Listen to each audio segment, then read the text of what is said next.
ஓம் ஸ்ரீ பிரித்யங்கரா தேவியே போற்றி போற்றி. நல்லதே நினைப்போம், நல்லதே நடக்கும். சக்தி பிரித்யங்கரா குழந்தைகளுக்கு இந்த தாயின் ஆசீர்வாதம் என்றுமே முழுமையாக கிடைக்கட்டும். அன்பு பிள்ளையே, இன்று உன் வராகி அம்மா கடும் கோபத்தில் உனக்கு ஒரு எச்சரிக்கையினை கொடுப்பதற்காக வந்திருக்கிறேன். முன்பெல்லாம் நான் கொடுத்தது போன்ற எச்சரிக்கை அல்ல இது. இந்த எச்சரிக்கையானது உனக்கான கடைசி எச்சரிக்கை. உன் வாழ்க்கை உனக்கு வேண்டுமென்றால் என் பிள்ளை, இன்று இந்த வராகி என்னுடைய கோபத்திற்கான காரணம் என்னவென்பதை தெரிந்து கொண்டு அதை நீ சரி செய்து கொள்ள வேண்டும். என் தங்கமே, அம்மா அத்தனை எளிதாக எல்லாம் என் பிள்ளையின் மீது கோபம் பட்டு விடுவது கிடையாது. எத்தனை முறை நீ என்னை பார்த்து என்னவெல்லாம் சொல்லி இருக்கின்றாய். உன் தாயானவள் என் மீது நம்பிக்கை இல்லாமல் நீ நடந்து கொண்டிருக்கிறாய். ஆனால் அதற்கெல்லாம் உன் தாயானவள் ஒரு நாளும் கோபப்பட போவது கிடையாது, கோபப்பட்டதும் கிடையாது. என் குழந்தையே, உன் தாயானவளுக்கு உன் மீது கோபம் வருகிறது என்றால் நீ செய்கின்ற செயல் ஏதோ ஒன்று உன்னுடைய வாழ்க்கையை வெகுவாக பாதிக்கின்றது. அம்மா, என் வாழ்க்கை என் கையை விட்டு செல்கின்ற நிலையில் இருந்து கொண்டிருக்கிறது என்று அழுது புலம்புகின்றாய் அல்லவா? அது சென்றதற்கான காரணம் என்னவென்பதை ஒரு முறையாவது நீ புரிந்து கொள்ள முயற்சி செய்தாயா? என் தங்கமே, மற்ற விஷயங்களாக இருக்கும் பட்சத்தில் அதற்கு காரணத்தை நீ தேட வேண்டிய அவசியம் கிடையாது. முயற்சிகளை மட்டும் மேலும் மேலும் செய்து கொண்டிருக்கலாம். இது உன்னுடைய வாழ்க்கை சம்பந்தப்பட்டது அல்லவா? இந்த வாழ்க்கை உனக்கு ஒரு கஷ்டத்தை கொடுக்கிறது என்றால் என் தங்கமே, உன்னுடைய உறவினர்கள் உன்னை விட்டு பிரிந்து செல்கின்றார்கள் என்றால் அதற்கான காரணத்தை நீ நிச்சயமாக தெரிந்து கொள்ள வேண்டும்.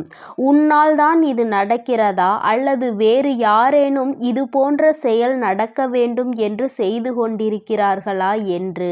என் தங்கமே, இதை நீ தெரிந்து கொண்டால் மட்டும்தான் உன் வாழ்க்கையை நீ நிச்சயமாக காப்பாற்றிக் கொள்ள முடியும் என்பதை முதலில் நீ புரிந்து கொள்ள வேண்டும். என் தங்கமே, ஒவ்வொரு நாளும் நீ ஒவ்வொரு விதமான பிரச்சனைகளை சந்தித்தாலும் சில நேரங்களில் சில பிரச்சனைகள் உனக்கு அதிகமான சந்தோஷத்தை தந்துவிடும். ஏனென்றால் இந்த பிரச்சனை வந்ததனால்தான் நமக்கு நல்ல முடிவு கிடைத்தது என்கின்ற எண்ணத்தை உனக்குள் உருவாக்கி கொடுக்கும். என் குழந்தையே, சரி, எதுவாக வேண்டுமானாலும் இருந்துவிட்டு போகட்டும். இன்று நீ செய்த தவறு என்னவென்று அம்மா உனக்கு சொல்கிறேன்.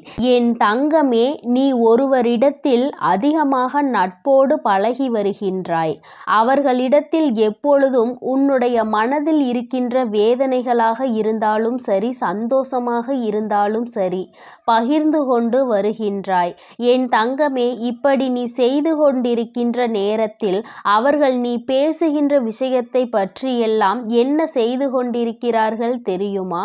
என் குழந்தையே, அவர்கள் உனக்கு வேண்டாதவர்களிடத்தில் இந்த விஷயத்தை பற்றியெல்லாம் சொன்னார்கள். நீ எதையெல்லாம் ரகசியம் என்று நினைத்து அவர்களிடம் சொன்னாயோ அதை அவர்கள் மற்றவர்களிடத்தில் சொல்லிக் கொண்டிருக்கிறார்கள். என் பிள்ளையே, நீயோ இதை பற்றி அறியாமல் மீண்டும் மீண்டும் அவர்களிடத்தில் தான் எல்லா விஷயங்களையும் சென்று சொல்லிக் கொண்டிருக்கிறாய். இதனால் இன்று உன் வாழ்க்கையில் நடந்த மிக பெரிய பிரச்சனை என்ன தெரியுமா?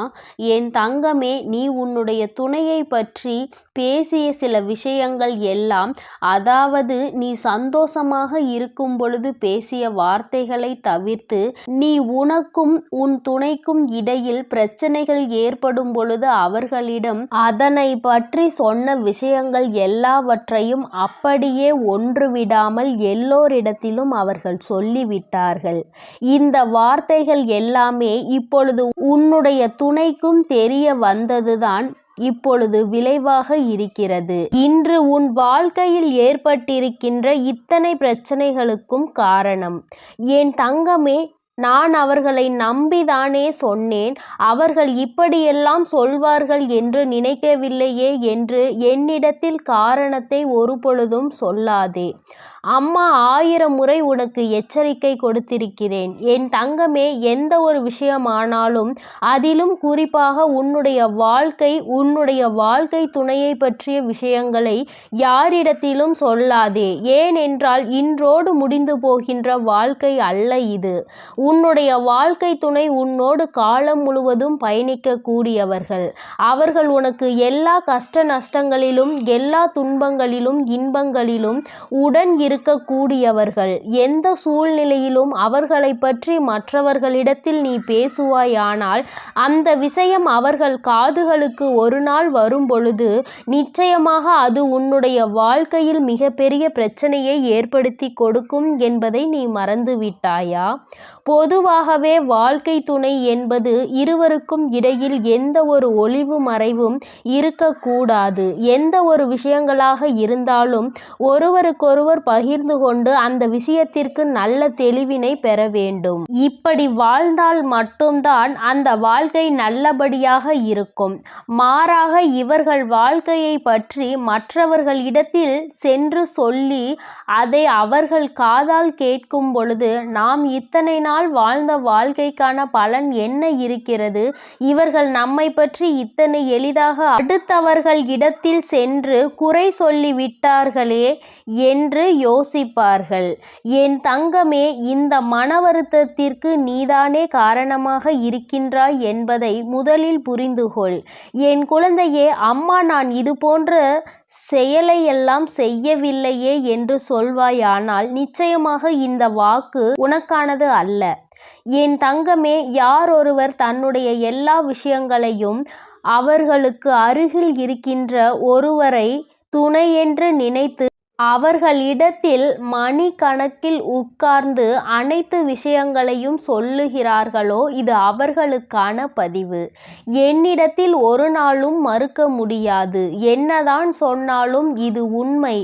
ஏனென்றால் உன் அம்மா இதையெல்லாம் கண்கூடாக கண்ட விஷயங்கள். நீ என்ன செய்கிறாய், என்ன சொல்கின்றாய், எப்படியெல்லாம் நடந்து கொள்கின்றாய் என்பதை பற்றி உன் அம்மா நான் கண்ணார கண்டு கொண்டிருக்கிறேன்.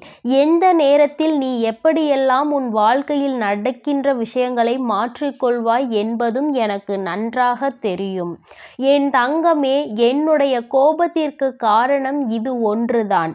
நீ எப்படி வேணுமானாலும் இருந்து விட்டு போ. உனக்கு எத்தனை மன கஷ்டங்கள் உன் வாழ்க்கை துணையோடு இருந்தாலும் அதை அவர்களோடு மட்டும்தான் நீ பேசி தீர்க்க வேண்டும். அருகில் உள்ளவர்களிடம் எல்லாம் சென்று சொல்லிக் கொண்டு இருக்காதே. வாழ்க்கையில் எப்பொழுது பிரச்சனைகள் ஏற்படும், இவர்களுக்கு நடுவே குளிர்காயலாம் என்று நினைக்கின்ற மனிதர்கள் நிறைய பேர் இருக்கின்றார்கள். அது மட்டும் அல்லாமல் சுற்றி எத்தனையோ தேவையில்லாத உறவுகள் இருந்து கொண்டிருக்கும் பொழுது இது போன்ற ஒரு சிறிய பிரச்சனை உன் வாழ்க்கையில் நடந்துவிட்டது என்றாலே அது அவர்களுக்கு மிகப்பெரிய பொழுதுபோக்காக மாறிவிடும். என் தங்கமே, தவறு வரக்கூடாது என்று நான் சொல்லவில்லை. பிரச்சனைகள் ஏற்படக்கூடாது என்றும் நான் சொல்லவில்லை. ஏனென்றால் எப்பொழுதுமே அமைதியாக இருப்பதற்கு உணர்ச்சிகள் என்ற ஒன்று இல்லை என்று அல்லவா ஆகிவிடும். அதனால் சில பல விஷயங்களை பற்றி பேசும் பொழுது மனசாபங்களும் எதிர்கருத்துகளும் வரத்தான் செய்யும்.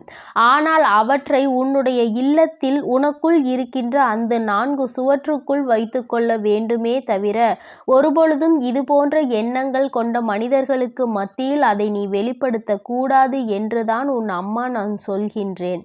யாரிடத்தில் என்ன விஷயத்தை பகிர்ந்து கொள்கிறோம் என்பதில் அதிக கவனம் தேவை. என் தங்கமே, நீ நினைக்கலாம் என்னுடைய தாய் தானே, அதனால் தானே சொன்னேன், என்னுடைய உடன் பிறந்தவர்கள் தானே, அதனால் தானே சொன்னேன் என்று. ஆனால் நீ சொன்னதை அவர்கள் அப்படியே மனதில் வைத்திருப்பார்கள் என்று நினைத்து கொண்டிருக்கிறாயா? நிச்சயமாக கிடையாது. அவர்களுக்கு பொழுது போக வேண்டும் என்றால் யார் அவர்களோடு நன்றாக பேசுகின்றார்களோ அவர்களிடத்தில் இந்த விஷயங்களை எல்லாம் சொல்லிவிட்டு வந்து விடுவார்கள்.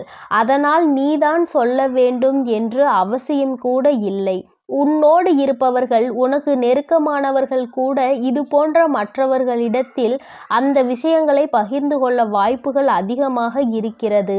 அதனால்தான் உன் அம்மா உன்னிடத்தில் இப்பொழுது சொல்கிறேன். எப்பொழுதும் எந்த ஒரு சூழ்நிலையிலும் உன்னோடு உடன் நிற்பவர்களை யாரிடத்திலும் விட்டு கொடுத்து விடாதே. குறிப்பாக மற்றவர்கள் முன்னிலையில் பேசும் பொழுது அதிகமான கவனம் வேண்டும். அவர்களுக்கென்று இருக்கின்ற மரியாதையை யார் முன்னிலையிலும் நீ விட்டு கொடுத்து விடக்கூடாது. என் தங்கமே, இன்றாவது இந்த அம்மாவினுடைய கோபத்திற்கான காரணத்தை நீ புரிந்து கொண்டிருப்பாய் என்று நினைக்கின்றேன். ஒருவருக்கொருவர் விட்டு கொடுத்து வாழ்க்கையில் எல்லா கஷ்டங்களிலும் பங்கெடுத்து கொண்டு வாழ வேண்டும். ஒருபொழுதும் மற்றவர்கள் முன்னிலையில் விட்டு கொடுக்க கூடாது. அவர்கள் என்னதான் சொன்னாலும் அதற்கு ஒருபொழுதும் தலை சாய்த்து விடக்கூடாது. காலம் முழுவதும் இவர்களோடு உனக்கு பயணம் இருக்கின்றது என்பது உறுதியானால் நிச்சயமாக இது போன்ற செயல்களில் நீ ஒருபொழுதும் ஈடுபட மாட்டாய். இதுவரை உன் வாழ்க்கை எப்படி இருந்தாலும் அதை பற்றி கவலை இல்லை. இனிமேலாவது இது போன்ற விஷயங்களை உன் வாழ்க்கையில் திருத்திக்கொள். தவறு உன் பக்கம் இருக்கிறது என்று தெரிந்தால் தயங்காமல் மன்னிப்பு கேள். யாரிடத்திலும் உன் கஷ்டங்களை சொல்லி ஆலோசனை தேடாதே. என் தங்க பிள்ளையே, உனக்காக இந்த வராகி அம்மா இருக்கும் பொழுது நீ எதற்காகவும் கலங்க வேண்டாம். எதை நினைத்தும் வருந்த வேண்டாம். நீ நல்லதையே நினை. உன் வாழ்வில் எப்பொழுதும் உன் அம்மா உனக்கு நல்லதை மட்டுமே செய்து கொடுப்பேன். இந்த வராகி அம்மாவினுடைய அருளும் ஆசீர்வாதங்களும் உனக்கு எப்பொழுதும் முழுமையாக கிடைக்கும். என் அன்பு குழந்தைக்கு இந்த சக்தி பிரித்யங்கராவின் அன்பும் ஆசீர்வாதமும் முழுவதுமாக கிடைக்கும். ஓம் ஸ்ரீ பிரித்யங்கரா தேவியே போற்றி போற்றி. ஓம் ஸ்ரீ பிரித்யங்கரா தேவியே போற்றி போற்றி.